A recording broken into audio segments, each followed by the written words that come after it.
Assalomu alaykum azizlar. Sog' salomat, shukronalik bilan muborak Rajab oyi ibodatlarida bardavommisiz? Omon bo'ling. Azizlar, vaqt etagini tutib bo'lmas. Mana Rajab oyi ham poyoniga yetib bormoqda.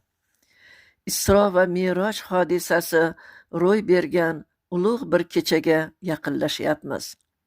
Ya'ni buyuk Alloh taolo payg'ambari Muhammad sallallohu alayhi vasallamni kechasi Makka-i Mukarramadan bir zumda Quddusdagi Baytul Maqdisga olib bordi va u yerdan Mi'rojga olib chiqdi.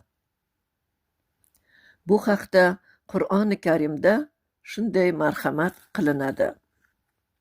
Bismillahirrohmanirrohim. O'z bandasini kechasi Masjidu Haromdan atrofini barokatli qilganimiz Masjidul Aqsoga mo'jizalarimizni ko'rsatish uchun sayr qildirgan zot pok bo'ldi. Albatta, u eshituvchi va ko'ruvchi zotdir. Isro surasi 1-oyat. Endi azizlar, Ahmad Lutfiy Qozonchi hazratlarining Saodat asri kitobidan kichik bir parchani e'tiboringizga havola etaman. Bismillahirrohmanirrohim. Buyuk da'vat va tasalli bo'limidan. Rajab oyining 26-kunidan 27-kuniga o'tar kechasi. Rasululloh sallallohu alayhi vasallam uchun bu kun g'oyat qayg'uli bir tarzda o'tayotgan edi. Amakilari va suyukli xotinlarining birin-ketin o'limi, Toifdan Makkaga alamli qaytish va makkaliklarning behisob xunrezliklari. Azbaroyi yuraklari siqilganidan o'sha kecha uyga ham bormadilar.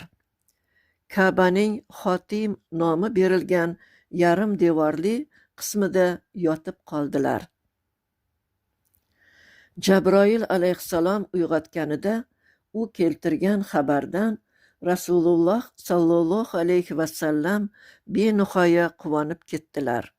Qattiq hayajonga tushdilar. Buyuk Alloh u kishini malaklar dunyosiga sayohat qildirishni iroda etgan edi. Azizlar, asarning davomini o'qisangiz, payg'ambarimiz Muhammad Mustafa sallallohu alayhi vasallamga nasib etgan buyuk Mi'roj hodisasiga guvoh bo'lasiz. Islom olamidagi bu buyuk voqea Rajab oyining qadrini oshirib, yanada ulug'laydi.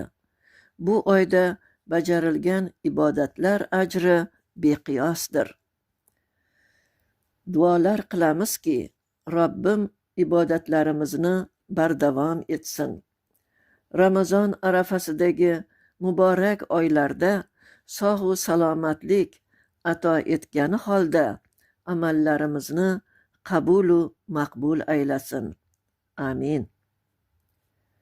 Endi navbat she'rimga. Marhamat, tinglab bahra oling. Bismillahirrohmanirrohim. Mi'roj tuhfasi. Shu tun uyqu begona, joy namozni yoz bolam. Ibodatdan sarafroz butun musulmon olam. Isro Mi'roj tuni bu, ta'rifiga til ojiz. She'rim unga yetolmas, bugun qoldim ilojsiz. Qalam ojiz, til ojiz, ilohiy tun vasfiku. Nabiylar tarixida eng ulug' ziyorat bu. Oliy safarga noil Rasulimiz bu ne baxt. Solli ala vasallam, solli ala Muhammad. olib tushdilar xushnud. Farz etilgandi namoz, aslida bu in'omdir. Anglab joy namozni yoz. Bolam, namoz nimadir? Robbim etmish ixtiyor. Senu men bilan tanho suhbatlashishni 5 bor. Oh, bundayin sharafni rad etolarmi banda? Bolam, chin musulmon bo'l, namozni etma kanda. Rahmat e'tiboringiz uchun. She'riy suhbatlarimiz yanada nafli bo'lishini Allohdan so'ragan holda xayrlashaman. Omon bo'ling, azizlar.